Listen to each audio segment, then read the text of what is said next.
Good morning to all my dear student. आज हम नी Arctic region के बारे में अध्ययन करेंगे। नी आर्कटिक रीजन, पिछले वीडियो में हमने आपको पहली आर्कटिक रीजन के बारे में बताया था कि पहली आर्कटिक रीजन क्या है और ये किस क्षेत्र में ये पाया जाता है। नी आर्कटिक रीजन हमने आपको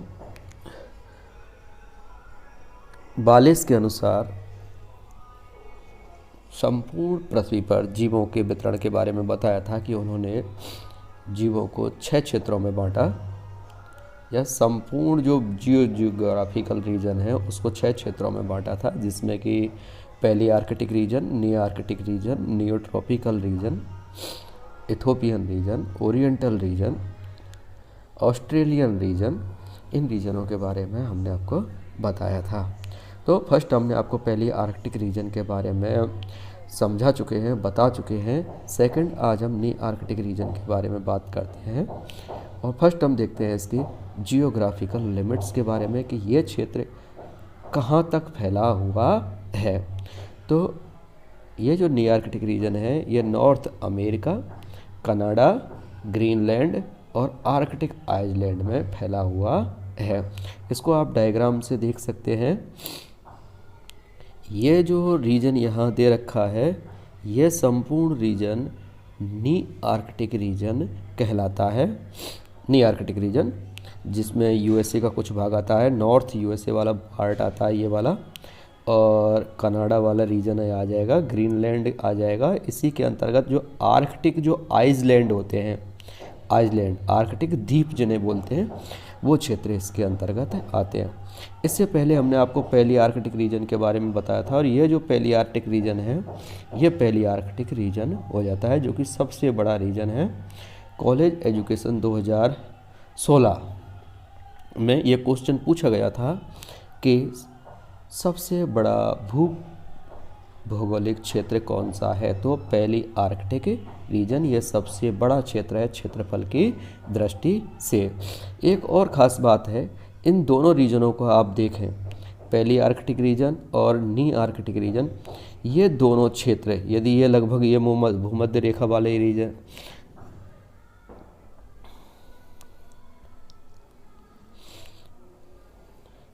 ये लगभग यहाँ से आप ये मानो कि ये भूमध्य जो रेखा है, भूमध्य रेखा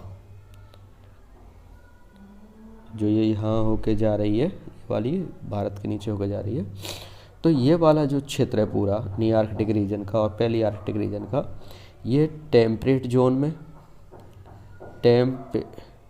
टेम्परेट जिसे शीतोष्ण क्षेत्र हम कहते हैं,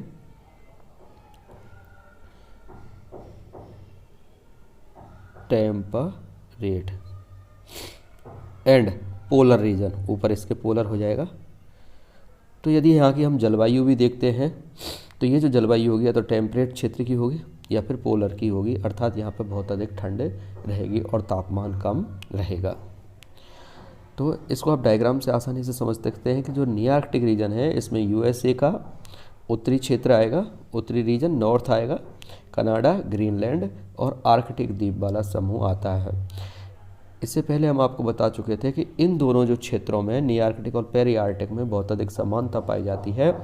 9 फैमिली तो ऐसी हैं जो केवल इन दोनों क्षेत्रों में ही पाई जाती हैं, जिन्हें हम एंडेमिक स्पीसीज भी इन दोनों क्षेत्रों की कह सकते हैं। एंडेमिक स्पीसीज या जिन्हें हिंदी में मूलज प्रजातियां कहती हैं, वो इस प्रकार की जातियां हैं जो कि एक क्षेत्र विशेष तक ही सीमित होती हैं, अन्य स्थानों पर उनका डिस्ट्रीब्यूशन नहीं होता है। तो यहाँ का जो फौना है अर्थात जीव जात है नी आर्कटिक रीजन का, वो पहली आर्कटिक रीजन से बहुत अधिक समानता दर्शाता है।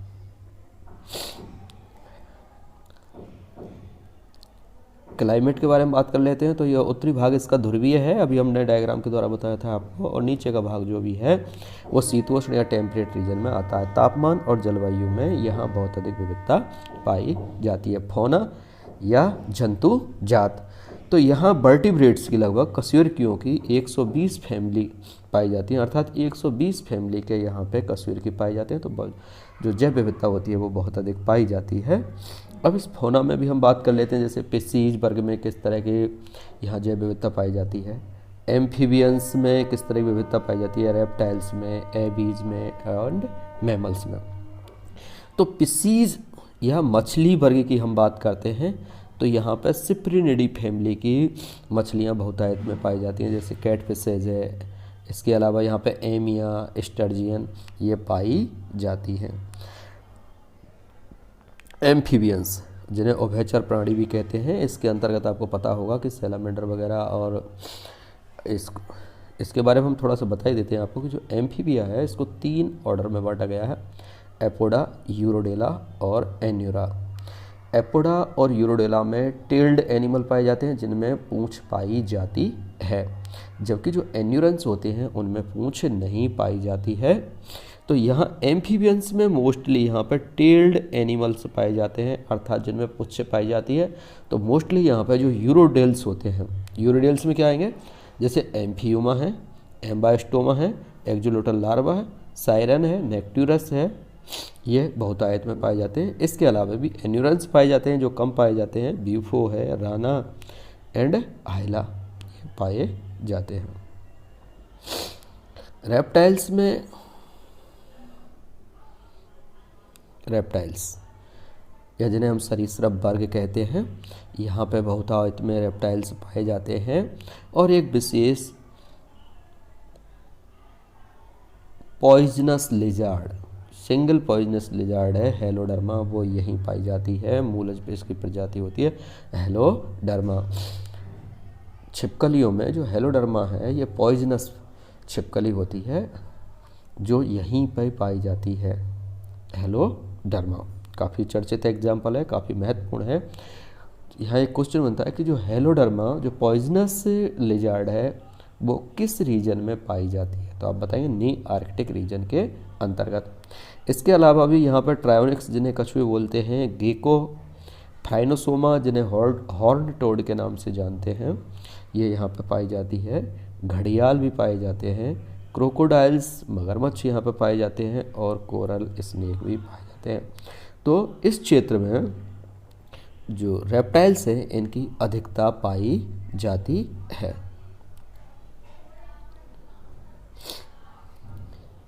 एबीज पक्षी जात के बारे में बात करते हैं, पक्षी वर्ग के बारे में बात करते हैं। तो पक्षियों में ये जो यहाँ जो पक्षी पाए जाते हैं वो पहली आर्कटिक रीजन से बहुत अधिक समानता दर्शाते हैं। इसमें यहाँ पे बाज, बगुले, गिद्ध, बतख, सारस, कुक्कू, कबूतर, हमिंगबर्ड, उल्लू आदि पाए जाते हैं। देन मैमल्स और पक्षी वर्ग के बारे में बात करते हैं। तो यहाँ पे ओपोसम, मोल, आर्माडिल्लो, बाइसन, खरगोश, गिलहरी, ऊदबिलाव, बिल्ली, चमगादड़, चूहा, सेही, हिरण यहाँ पे पाए जाते हैं। तो यहाँ इस नी आर्कटिक रीजन में 120 फैमिली की वर्टिब्रेट्स पाए जाते हैं। यहाँ पर जैव विविधता बहुत अधिक पाई जाती है, और इस क्षेत्र की जैव विविधता पहली आर्कटिक रीजन से बहुत अधिक समानता दर्शाती है। और ख़ास इस रीजन के लिए कि एक तो इसका जो भौगोलिक वितरण है वो सीमित है और पोलर रीजन में है, टेम्परेट एंड पोलर रीजन में है। दूसरा खास है यहाँ पे कि एक जो रेप्टाइल्स है, हेलोडर्मा जो छिपकली है जो पॉइजनस है, वो केवल यहीं पाई जाती है, अन्य कहीं नहीं पाई जाती है। नी आर्कटिक जो रीजन है या क्षेत्र है इसको 4 सब रीजन में या 4 उपक्षेत्रों में बांटा गया है। और ये 4 उपक्षेत्र हैं Californian, Rocky Mountain, Alleghany and Canadian sub region. अब इनके नाम से ही है कि जो कैलिफोर्नियन नाम दिया है ये संपूर्ण कैलिफोर्निया वाला जो एरिया है उसके अंतर्गत फैला हुआ है। उसे जो कैलिफोर्निया वाला क्षेत्र है उसे कैलिफोर्नियन सब रीजन के नाम से जानते हैं। रॉकी जो माउंटेन है, सेकंड है, रॉकी माउंटेन वाला जो क्षेत्र है संपूर्ण, उसे हम रॉकी माउंटेन सब रीजन के नाम से जानते हैं। थर्ड है एलिघनी रीजन। ये रीजन रॉकी पर्वत से पूर्वी तट तक फैला हुआ है, तो ये क्षेत्र भी काफ़ी विस्तृत है। और फोर्थ आता है कनाडियन रीजन। तो नाम से ही है कि ये जो कनाडा वाले क्षेत्र में फैला होगा, तो ये वाला है जो कनाडा, ग्रीनलैंड और आर्कटिक आइसलैंड तक फैला हुआ है। तो इस रीजन को 4 सब क्षेत्रों में बांटा गया है: Californian region, Rocky Mountain, Alleghany and Canadian reason.